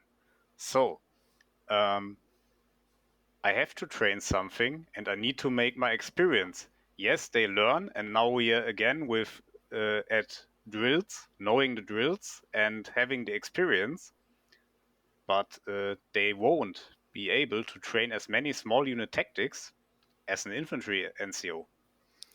Yep, They simply won't be. And to be very clear with that too, that's not saying Green Berets as a whole suck. There are just some people in any group that you go in that fall through the cracks, and they get the label and the long tab, and they have everything on paper that says they are qualified to do these things, and they just aren't. And it's not a knock on them or the organization. It's just the reality of the world. It's a natural thing. It's basically you have your training time. You have to choose what do you want to train. It's what I call the economy of training. There's your training time is limited, and you have to choose wisely what you want to train. And even there are so many things in the training industry that are entirely wrong, like topics like advanced tactics. What the fuck are advanced tactics? Tactics are a simple thing. You just have to experience them and get better with them. Advanced pistol shooting is another thing. What is advanced pistol shooting? Is there another trigger integrated in the weapon I didn't discover yet? There is a very great quote in terms of soccer or football. Football is very simple, but there is nothing more complicated than simple football. And it's the same thing with tactics. Tactics are very simple, but there is nothing more complicated than simple tactics. People don't like the simplicity, and they think because they talk more or because they add more that they're adding more value, when in reality, when you start adding those things, you start making it an absolute, and then you start getting those cookie cutter methods where we added all these, as we've mentioned many times earlier in this podcast, it's when you start to add all those things together, you get doctrine, and doctrine can be good, but you need some doctrine. You do. You absolutely do. But when it starts getting to the tactics level, a lot of that is just going to get never used. It's going to get thrown out the fucking window. And in real life situations, it's not necessary. These things are very simple and on the ground. That's why I feel like in every guide that we ever put out now, it's always be adaptable, be flexible, and know how always to very, very anal to add those caveats. Yep. Always be able to make a decision on the ground that has nothing to do with the doctrine or tactics you're taught. Yeah. Because you'll be more effective. Dependent. Yep. Yeah. It needs to be depending on the situation, and you can't go like discussing which ankle is the best to cut some door or something. It doesn't work. Of course, cutting a door or something is a good thing, but if you look at some guys, they're discussing details I didn't even know they existed. Yeah, but people are looking for those absolutes to go. To even cover a bit of unsecurity. When we did a story on CQB and urban combat, so many people were perplexed at how many people will die of an attacking element for one defender in a building. Like somewhere like I even experienced this in the class, by the way. It was like also 1.5 years ago. I told the students, like in an intro to the CQB, like, yeah, most likely in this situation with this well-defended room, you will die. Don't think you will die, don't surrender, but be aware of the fact that this is a bloody business and most of the squad will die. and you will most likely need a bigger or a new wave to get into this building and capture this building. And one of the students was with some very, very weird instructor before joining this class. Really weird. So the typical tactical robot moves and, really, really weird. Like the guy that always button hooks at a door for some reason. Yeah, always carries his weapon unloaded and... one of those people. Yeah, exactly. And the student was coming to the other instructor and literally cried, like, "Oh, he told me that I will most likely die." The other instructor also said, "Yes, you will. This isn't true. You can cut doors." Yes, you can. You can. Yeah, this really happened, and it's a sign of how unaware people are that combat is actually dangerous. It's something where people focus on it because it's like the sexy shit. Yeah. You're clearing a room. I want to learn to clear a room because that's like cool. And it's not. It is very much, the only times I've ever done CQB, like in real life, it was the lowest intensity it could have ever been. And I was still scared out of my fucking mind. I didn't want to do it. Like going up to that door, I was like, holy shit. Like I'm about to, I don't know what's in there. I don't want to go in there. It's terrifying.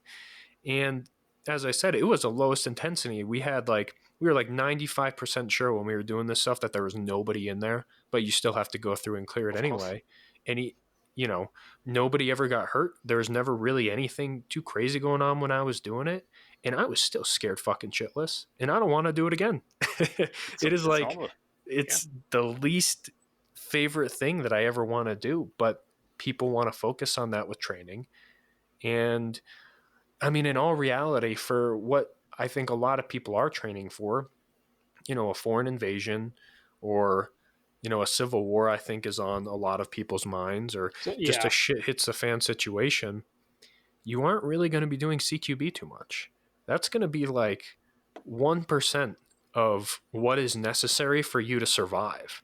It's also a very different level, and like in infantry training, it's not the first thing you learn and not the first thing you have to learn, because even the principles of CQB are based on the stuff you're doing in basic infantry training, like the L-shape assault, or the L-shape ambush.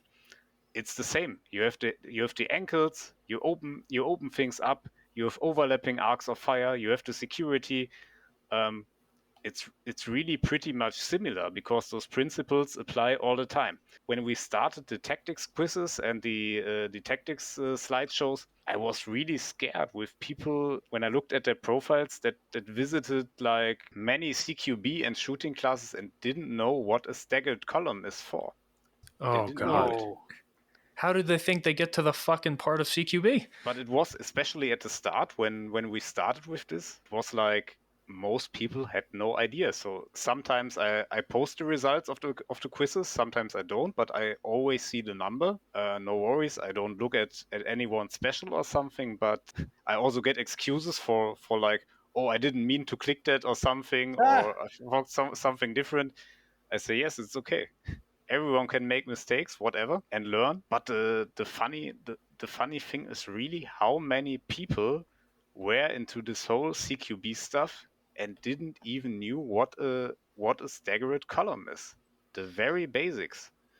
I experienced the same thing in classes when people did like really crazy stuff before, but didn't know how to perform an ambush, how this works. So you have to start from the ground up. And yeah, there is that meme, we've mentioned it before, where it's like a staircase, and like each stair is like learning sustainment, and then there's CQB at the top, and everyone's just stepping over. Everyone just skips over. Yeah, it's I think we posted that also. Yeah, it's very true. Yeah. I mean, it depends on your environment and your personal goals. What do you want to prepare for? Yeah. If you want to prepare for, let's say, a home invasion or something, and say like, I don't care for any foreign or domestic bigger threats. Okay, people are maybe fine with CQB because I don't see them defending their home in a staggered column or in an infantry fire team wedge, especially when they are alone or living there with some people. I don't see this for them, so it's fine if people say I don't need this. But there are also people that are literally thinking they can defend their country by conducting direct action raids. Like, yeah. So you mentioned that you've been on the receiving end of ambushes before, and you've conducted counter ambushes. Have you ever done any CQB? It depends. Very low intensity. I would say yes, because we entered buildings with no one inside. Luckily, Similarly to my experience, then. Yeah, we did throw some frags, yes, but I didn't perform any CQB in real life as people would expect. But as you also know, usually it's putting a frag inside a building and call it a day.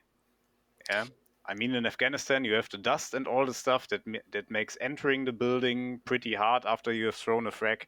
But usually you just pass buildings. I don't know how it is with the Americans, but we had even the order to not enter buildings if it's not utterly necessary.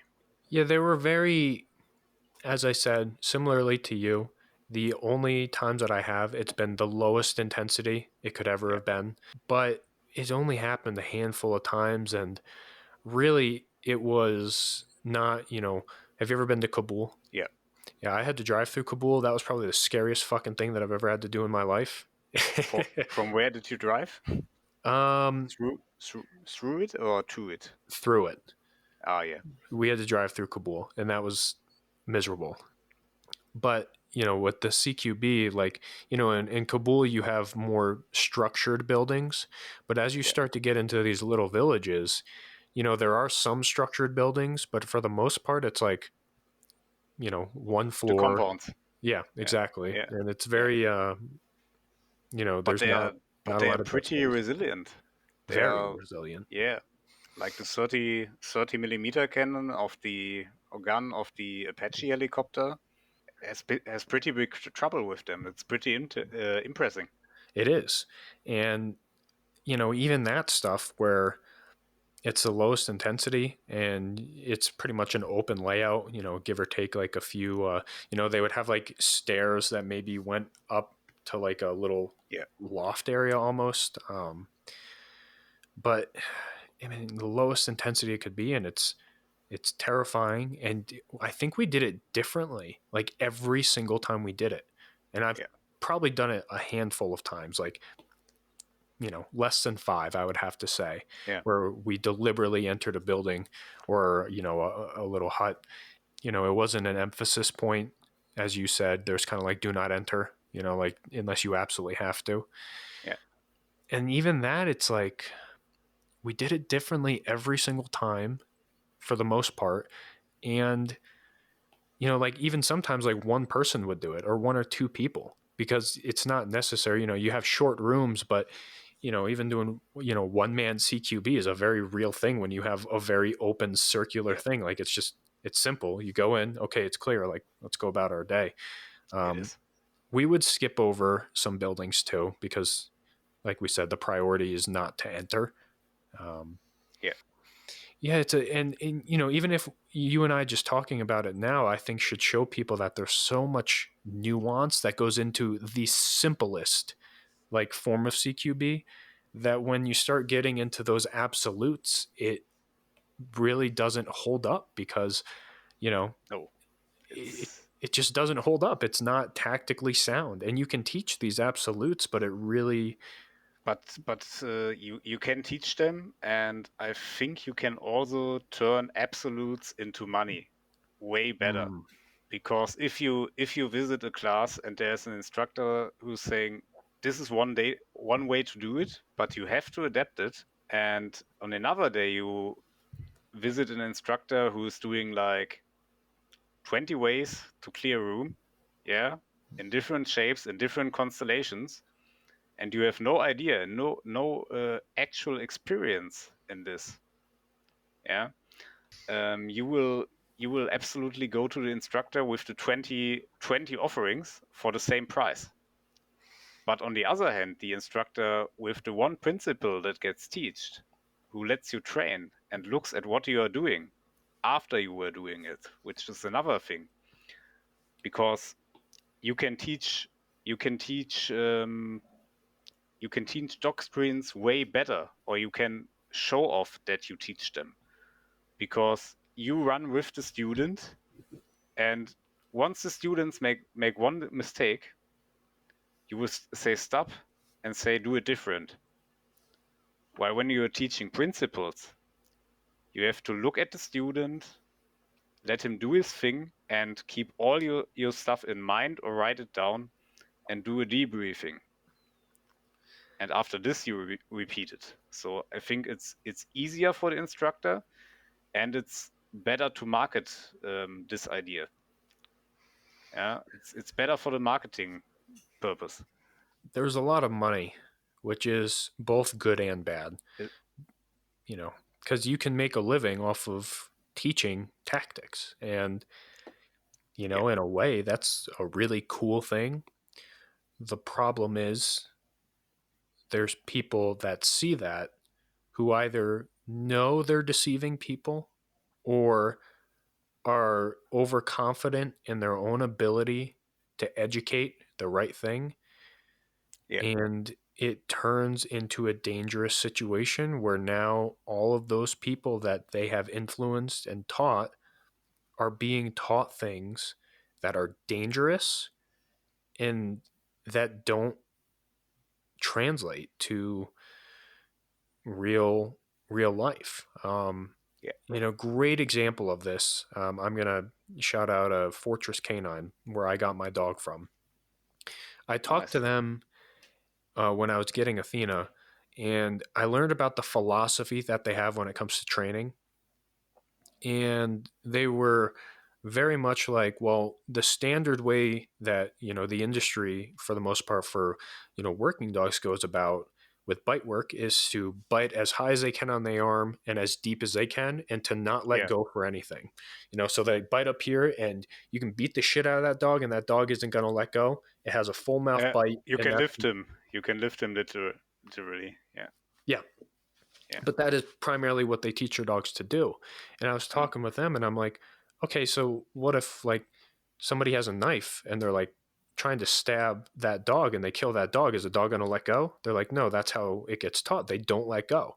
They ignore pain. And I'm like, I don't know if I like that. And they're like, yeah, we don't like that either. That's why we don't teach it. We teach our dogs how to fight. If somebody is going to swing on them, our dog will release and then bite you somewhere else.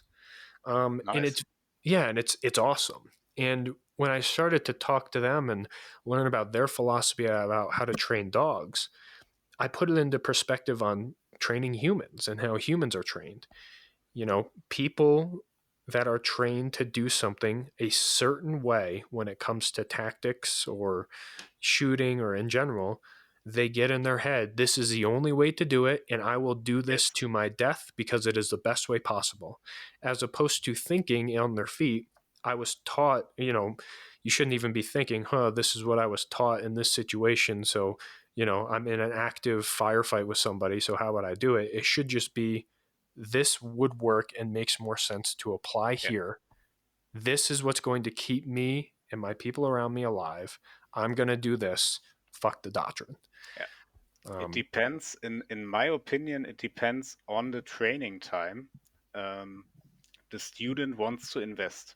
If he really wants to invest little training time, maybe a doctrine can be a thing, because he won't be able to collect his own experiences during exercises, during follow-up classes, and translate this experience into adaptability. So there is a reason for doctrines if you have really short training time. But and that's the value of battle drills. Yeah, that's the value of battle drills, exactly. But in terms of combat effectiveness, that like I said, that base is good. And that's why I think battle drills have their place as a base. Yeah.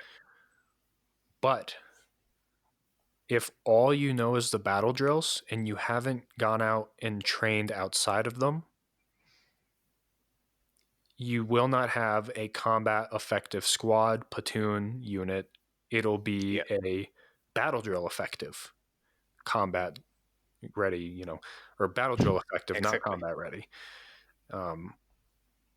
And that's a thing I think the military is struggling to balance here. It is we want everybody to be battle drill effective, not combat effective, because they think battle drill effective translates to combat effective, when stepping stone, all of this nuanced training and experience, combat effective. But I think the US Army is moving towards the mission command, but it's also a hard thing to do. And same goes for the civilian classes. People need to understand this. I mean, not many have heard about mission command or know the difference between battle drills and mission command. And as said before, battle drills are way easier to sell. You get a good bang for the buck. You get like 20 battle drills. Yeah, for $200, you get, and a few shots, you get 20 battle drills instead of, and at the other teacher, you understand the principle of something. So I go for the 30 battle drills, the bundle. Yeah, it's easy to teach too. Battle drills are. Yeah, it's easier. It's easier to teach, it's easier to learn, and it's easier to apply. And that nuance is something that I think, in a lot of situations, I don't have it. I mean, I'm the first to admit it. I do not have that nuance. I do not have that experience in a lot of different things. And some things I do and some things I don't. I'd argue I have, I don't have that nuance and experience in a lot more things than I do have it in. And that is such an important element to training that I hope we see more emphasized in the future when it comes to how we train and how we become effective. Definitely. I think especially with the current situation with the Russians, which I think are an army that are very vulnerable to mission command, because this is the way, this is the thing they don't like: the adaptability, the leadership from the front, and the unpredictable enemy that mission command spawns. Another good thing about mission command, in my opinion, is that you can on the long run stop training different battle drills and instead rely on hard skills, because at some point you will see like, okay, I know how stuff works. I focus on my hard skills like shooting. Yeah.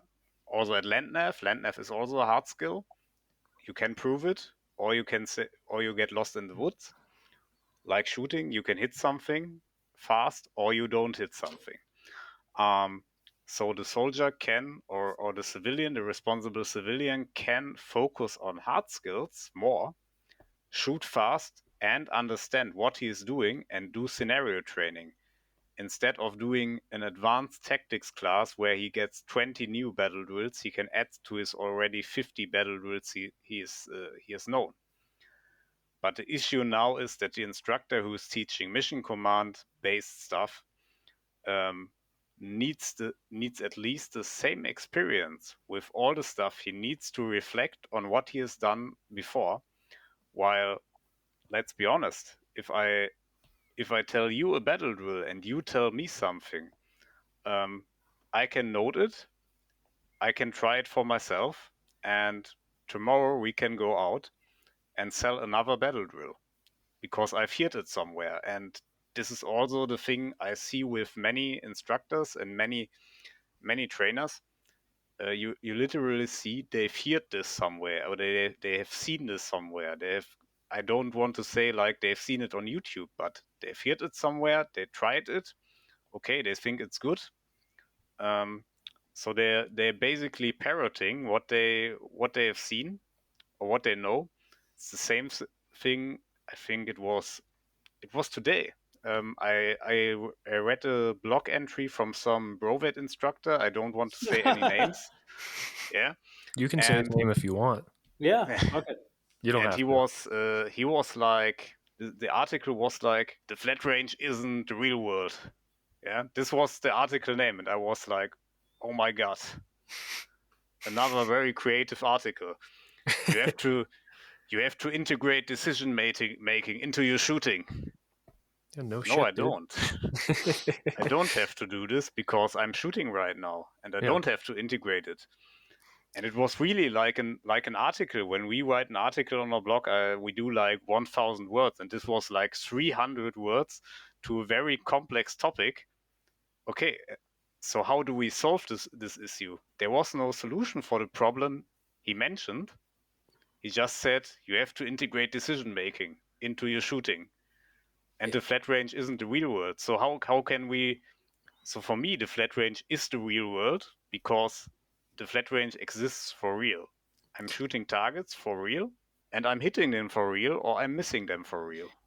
Well, and that's one great example of applying one solution to every scenario. And yes, like no shit, when you're out doing tactics, you should be training decision making, and shooting is a part of that. Absolutely. I get what he's saying. Look at when you train decision making and tactics, which is scenario training or at least kill house training or whatever, or maneuvering, then you can look at the shooting of the student. Yep. Because I can still control his hard skills, but when I'm training his hard skills, I have to only look at his hard skills. Well, and people also, I think flat range training has a really bad rap. It is incredibly valuable to get out on that flat range and to get those fundamentals, because if you go right into situational based training where shooting is incorporated and people haven't spent enough time on the flat range learning the basics. That's why I don't make any flat range memes anymore or any flat range jokes, because it got such a bad reputation. But the flat range is good. People, it's the same like we talked about at the start. People were like, okay, I have to do fast mech changes. I have to shoot fast. And now they are like, oh, it's not important to shoot fast. It is important to shoot fast. And that's just it. I know we've kept going back and hit this, but this should emphasize the importance of it. You deal in absolutes, and there is such a good thing where flat range training is good and situational based training is good. But if you only do one or the other, you're going to suck all around, and you're not going to be well rounded. You'll be able to, sit there and have a 0.5 or whatever second draw, sure, but you won't be able to go out and practically use it because you don't have that decision-making process that you go to later, or vice versa, which happens way more often than that situation. People will train the situational-based training. They'll go out, they'll do CQB, they'll do room clearing. They're like, I know the principles of room clearing. Sure, you can't hit shit in that room because you didn't spend enough time on the flat range learning how to shoot on the move. Exactly.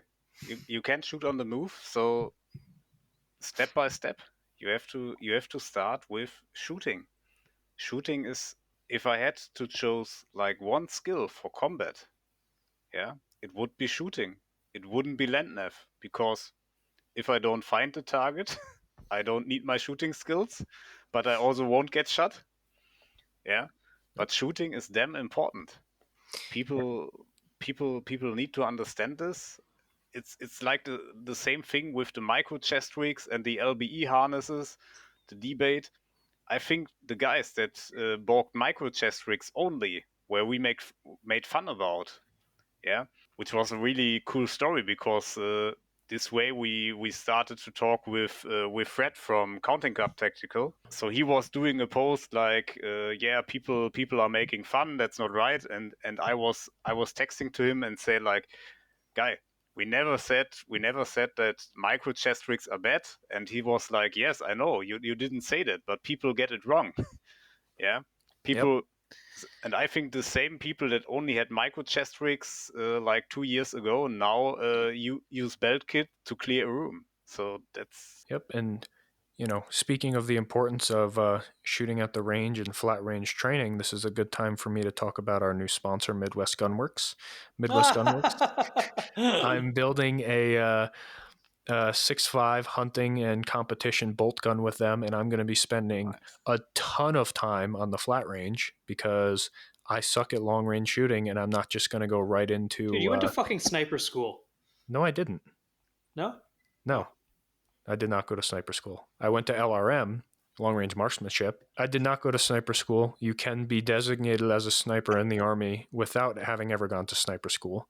I went to long range marksmanship school. But anyways, I will be spending a ton of time on the flat range, and I will be spending a ton of time shooting on a flat range because it would be absolutely fucking stupid for me to go and think that I can start shooting competitions without putting time in on the flat range to get good at that stuff.